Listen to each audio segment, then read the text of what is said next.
Crews have begun recovering bodies from the Karamata Strait, about 6 miles from the last known location of AirAsia Flight 8501. On the third day of searching, officials say they also spotted a life jacket at an emergency exit door from the missing jet. Items recovered from the water were brought to Pangkalan Bun, the closest town. Workers carried a suitcase, an oxygen tank, and what local media reported to be a body. The jet disappeared Sunday, midway through a 2-hour flight between Indonesia and Singapore.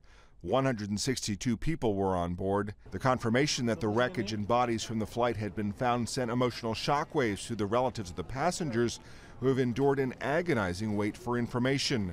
One man collapsed and was carried out on a stretcher. The airline's CEO says the relatives of the passengers will be flown to Surabaya, where the identification process of victims will be completed.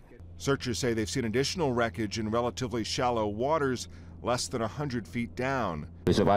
A massive search and rescue operation will start early morning tomorrow, using ships and helicopters. A relatively shallow area of water.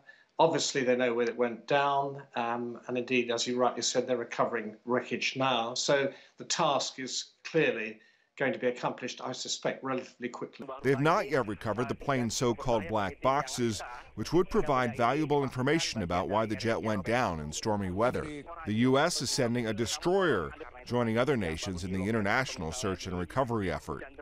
Matt Friedman, Associated Press.